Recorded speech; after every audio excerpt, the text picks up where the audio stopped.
Hello viewers, welcome to my psychology class के विथिंद क्लास। व्यूवर्स, पिछले वीडियो में हमने पावलोव के क्लासिकल कंडीशनिंग यानी कि संबद्ध प्रत्यावर्तन के सिद्धांत का अध्ययन किया था। अगर आपने उस वीडियो को नहीं देखा है तो मेरे चैनल पर जाकर आप उस वीडियो को देख सकते हैं, या फिर ऊपर दिए गए आई बटन को क्लिक करके भी आप इस वीडियो को देख सकते हैं। आज के इस वीडियो में हम नैमित्तिक अनुबंधन सिद्धांत यानी कि इंस्ट्रूमेंटल कंडीशनिंग थ्योरी का अध्ययन करेंगे। तो शुरू करते हैं आज की क्लास। नैमित्तिक अनुबंधन सिद्धांत यानी इंस्ट्रूमेंटल कंडीशनिंग थ्योरी के प्रतिपादक बीएफ स्किनर थे, जो कि अमेरिका के रहने वाले थे, और इन्होंने इस सिद्धांत का प्रतिपादन 1938 में किया था। चित्र में आप स्किनर महोदय को देख सकते हैं। इनके सिद्धांत को और भी कई नामों से जाना जाता है, जिसमें आरएस थ्योरी यानी रिस्पॉन्स स्टिमुलस थ्योरी। थॉर्नडाइक ने जो सिद्धांत दिया था वो एसआर थ्योरी थी, यानी स्टिमुलस रिस्पॉन्स थ्योरी, यानी पहले हमारे सामने उद्दीपक आता है और फिर हम उसके प्रति प्रतिक्रिया करते हैं। लेकिन स्किनर ने इसका ठीक उल्टा कहा।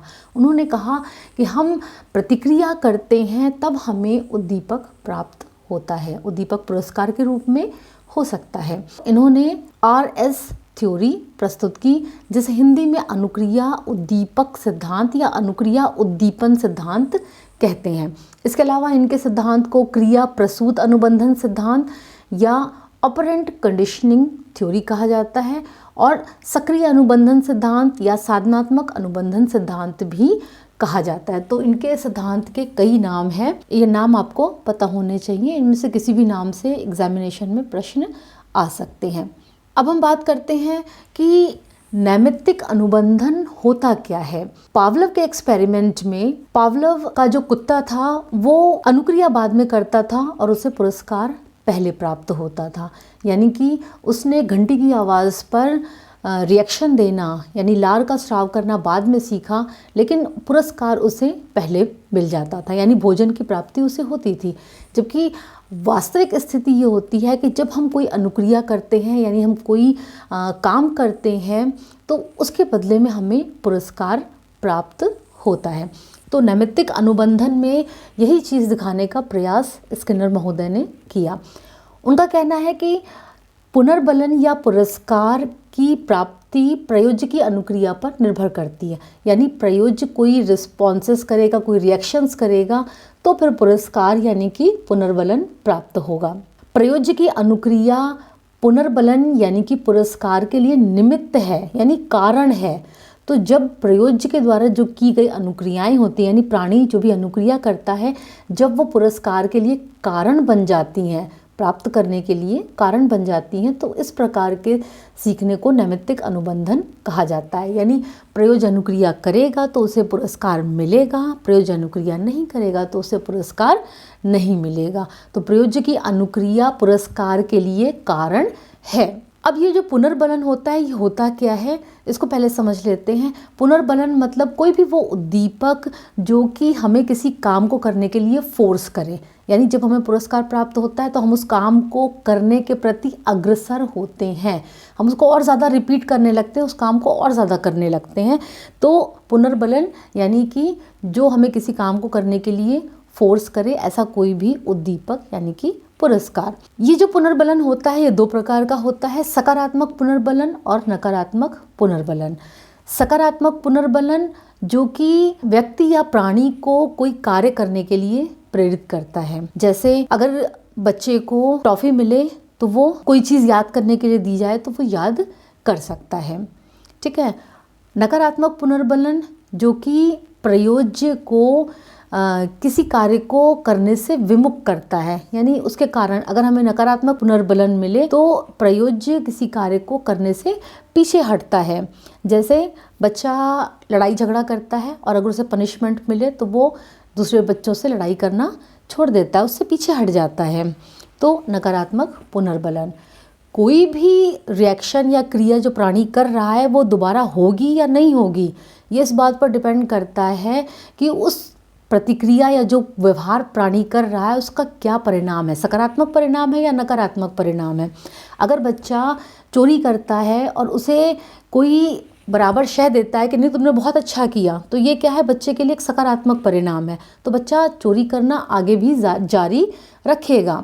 लेकिन अगर चोरी करने पर उसे पहली बार में ही पिटाई हो जाए तो ये नकारात्मक परिणाम है, तो बच्चा आगे उस काम को नहीं करेगा। तो कोई भी अनुक्रिया दोबारा होगी या नहीं होगी ये किस पर डिपेंड करता है कि जब वो अनुक्रिया पहली बार की जाती है, यानी जब वो काम पहली बार किया जाता है तो उसका परिणाम क्या हो रहा है, पॉजिटिव हो रहा है या नेगेटिव हो रहा है। तो उसके परिणाम पर डिपेंड करता है कि वो काम दोबारा किया जाएगा या नहीं। अब हम स्किनर का चूहे के ऊपर किया हुआ प्रयोग देख लेते हैं। स्किनर ने अपने प्रयोग में चूहे को प्रयोज्य के तौर पर लिया था। स्किनर ने एक विशेष प्रकार का बॉक्स तैयार कराया था जिसे उन्होंने स्किनर बॉक्स का नाम दिया। आप देख सकते हैं चित्र में स्किनर बॉक्स। तो इस स्किनर बॉक्स में एक लीवर लगा हुआ था जिस लीवर को दबाने पर घंटी की आवाज़ होती थी। और ये जो घंटी की आवाज़ होती थी, घंटी की आवाज़ के तुरंत बाद यहाँ पे खाना रखा हुआ है जो कि इस पाइप से, यहाँ पर एक छोटी सी ट्रे है जिसको आप प्लेट भी बोल सकते हैं, तो वहाँ पर भोजन गिरता था। प्रयोज्य यानी कि चूहा लिवर को दबाने के लिए पूरी तरह स्वतंत्र था। जब उसकी इच्छा होती थी तब वो लिवर को दबाता था और जब उसकी इच्छा नहीं होती थी तो वो लिवर को नहीं दबाता था। वातावरण में भी हम इसी तरह से व्यवहार करते हैं। हमारी इच्छा होती है तो हम कोई काम करते हैं, हमारी इच्छा नहीं होती तो हम काम नहीं करते। चूहा जितनी बार चाहता था उतनी बार लिवर दबाता था और जब भी चूहा लिवर को दबाता था, यहाँ जो फूड ट्रे लगी हुई थी, यानी जो खाने की जो तश्तरी लगी हुई थी प्लेट, उसमें छोटी छोटी खाने की गोलियाँ आती थी।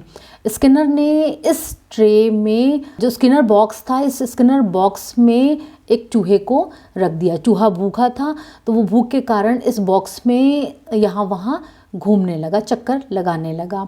फिर चक्कर लगाते हुए अचानक से ये लिवर उससे दब गया और जैसे ही लिवर दबा वैसे ही घंटी की आवाज़ हुई और फूड ट्रे में खाने की गोलियां आ गईं। चूहे ने जब गोलियां देखी तो उसको देखते ही उसने खा लिया।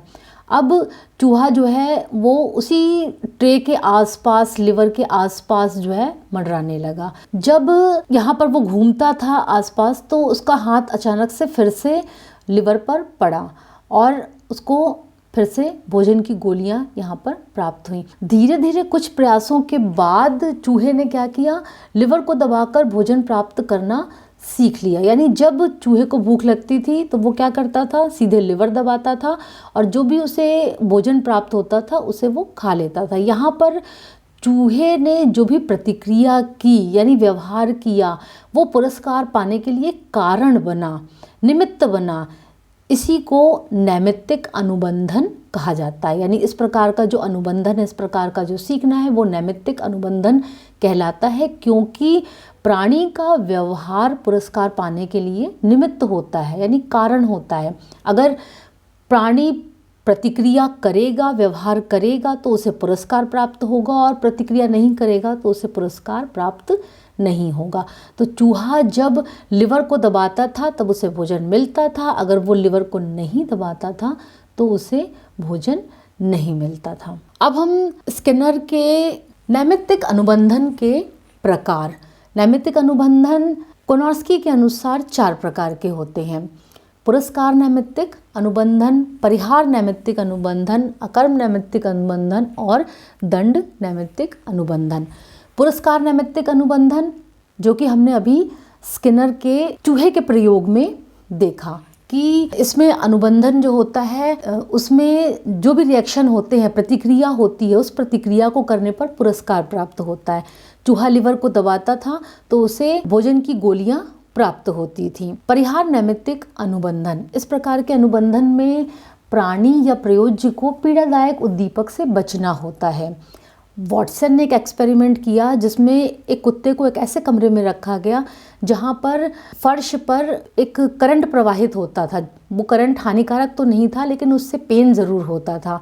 कुत्ते को लाइट जलते ही अपना अगला पैर उठाना होता था। अगर कुत्ता अगला पैर उठा लेता था तो फर्श पर करंट नहीं छोड़ा जाता था, लेकिन अगर वो अपने पैर नहीं उठाता था फर्श पर करंट छोड़ दिया जाता था। तो यहाँ पर प्राणी को करंट से बचने के लिए क्या करना था? प्रतिक्रिया करनी थी, जो कि अपना अगला पैर उठाना था।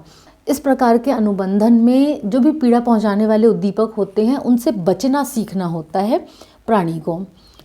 तीसरे प्रकार के अनुबंधन है अकर्म नैमित्तिक अनुबंधन, जिसमें कोई खास अनुक्रिया को न करना सीखना होता है। कोनॉर्स्की ने एक एक्सपेरिमेंट किया जिसमें उन्होंने कुत्ते को मेट्रोनोम की आवाज़ पर पैर न उठाना सिखाया। पहले उन्होंने जब एक्सपेरिमेंट शुरू किया तो शुरू में उन्होंने मेट्रोनोम की आवाज़ की, और उसके बाद क्या हुआ कि पैर खुद कुत्ते का पकड़ के उठा दिया, और जब कुत्ते का पैर उठाया तो उसको फिर भोजन नहीं दिया। ऐसा कुछ प्रयासों के बाद कुत्ते ने, जब मेट्रोनोम की आवाज़ होती थी तो वो पैर नहीं उठाता था। ठीक है, तो कुत्ते ने पैर उठाना बंद कर दिया, क्योंकि जब वो पैर नहीं उठाता था तो उसको भोजन मिलता था। कई बार ऐसा हुआ कि कोनॉर्स्की ने उसका पैर खुद उठाने की कोशिश की तो कुत्ता जो है उसका विरोध करता था, यानी गुस्सा करता था, क्योंकि उसको मालूम था कि उसका पैर अगर उठ जाएगा तो उसको भोजन नहीं मिलेगा। तो अकर्म नैमित्तिक अनुबंधन, जिसमें कि प्राणी किसी खास अनुक्रिया को न करना सीखता है। दंड नैमित्तिक अनुबंधन, दंड नैमित्तिक अनुबंधन जिसमें कि कोई अनुक्रिया करने पर दंड दिया जाता है। ऐसा क्यों किया जाता है? ताकि वो जो अनुक्रिया यानी वो जो कार्य है वो विलुप्त हो जाए, उसको ना किया जाए। जैसे झूठ बोलने पर या गाली देने पर बच्चों की पिटाई करना, यानी कि दंड दिया जाना। दूसरे भी दंड देने के तरीके होते हैं, तो कोई ना कोई दंड देकर उसकी इस आदत को छुड़ा दिया जाए। तो अगर दंड के द्वारा बच्चे के झूठ बोलने की जो व्यवहार है उसको छुड़ा दिया जाए, तो ये जो अनुबंधन है ये दंड नैमित्तिक अनुबंधन का उदाहरण है। अब हम बात करते हैं नैमित्तिक अनुबंधन के महत्व की। नैमित्तिक अनुबंधन के कारण जो अवांछित व्यवहार होता है, यानी जो गलत बिहेवियर होता है, नकारात्मक व्यवहार होता है, उस नकारात्मक व्यवहार को रोका जा सकता है नकारात्मक पुनर्बलन के द्वारा। यानी बच्चे ने कोई गलत काम किया तो उसे कोई पनिशमेंट देकर या फिर पुरस्कार से वंचित करके। दूसरी सिचुएशन भी हो सकती है कि जो पुरस्कार उसे मिलना है वो उसे नहीं मिले। दोनों ही सिचुएशन है, दंड के द्वारा भी और पुरस्कार से वंचित करके भी अवांछित व्यवहार करने से रोका जा सकता है। वांछित व्यवहार जो है, जैसा व्यवहार चाहते हैं, यानी सकारात्मक व्यवहार को सकारात्मक पुनर्बलन से प्रेरित किया जा सकता है। यानी अगर बच्चे ने कोई अच्छा व्यवहार किया है तो उसको पुरस्कार प्रोत्साहन देकर उस काम को और अच्छी तरह से बार बार करने के लिए प्रेरित किया जा सकता है। व्यवहार संबंधी जो भी विकार होते हैं उनके उपचार के लिए नैमित्तिक अनुबंधन को अपनाया जाता है। इसके अलावा अपनी परंपराएं और रीतियां जो होती हैं उनको सीखने में भी नैमित्तिक अनुबंधन महत्वपूर्ण भूमिका निभाता है, क्योंकि जब व्यक्ति अपनी परंपराओं के हिसाब से चलता है तो समाज में उसे एक तरह से सकारात्मक पुनर्बलन प्राप्त होता है। और अब जब व्यक्ति अपनी रीतियों, अपनी परंपराओं से विमुख होता है, उनसे दूर हटता है, तो उसे नकारात्मक पुनर्बलन मिलता है। तो रीतियों को सीखने में नैमित्तिक अनुबंधन महत्वपूर्ण भूमिका निभाता है। अब हम बात करते हैं इस सिद्धांत की आलोचना की। नैमित्तिक अनुबंधन सिद्धांत की कुछ आलोचनाएं की गई हैं कि ये सिद्धांत जो है वो सभी प्रकार के सीखने की संतोषजनक व्याख्या नहीं कर पाता है। इसके अलावा ये सिद्धांत कृत्रिम परिस्थितियों पर किए गए प्रयोगों पर आधारित है। चूहे को जिस बॉक्स में रखा गया था वो बॉक्स कृत्रिम परिस्थितियों वाला था, प्राकृतिक परिस्थिति उसमें नहीं थी। जो सिद्धांत कृत्रिम परिस्थितियों में किए गए प्रयोगों पर आधारित है वो वास्तविक जीवन में किस प्रकार से व्यवहार की व्याख्या कर सकता है, ये इसकी आलोचना है। एक आलोचना ये है कि जो प्रयोज्य हैं और जो प्रयोग की परिस्थितियां हैं वो दोनों ही नियंत्रित परिस्थितियां हैं, यानी प्रयोज्य भी का भी नियंत्रण हो रहा है और परिस्थिति का भी नियंत्रण हो रहा है, जबकि वास्तविक परिस्थिति में प्राणी इस प्रकार के नियंत्रित परिस्थितियों में नहीं सीखता है जिस प्रकार का नियंत्रण स्किनर ने अपने एक्सपेरिमेंट में किया है। ये इसकी आलोचनाएं थी। अब हम बात करते हैं, एक अलग से टॉपिक है अर्जित निस्सहायता। तो ये छोटा सा टॉपिक था जिसको अलग से इसके लिए वीडियो बनाना पॉसिबल नहीं था, तो मैंने इसके साथ ही ऐड कर दिया है इसको। अर्जित निस्सहायता या अधिगमित विवशता, लर्नड हेल्पलेसनेस, यानी कि निस्सहायता को यानी विवशता को सीख लेना, अर्जित कर लेना, अर्जित निस्सहायता कहलाता है।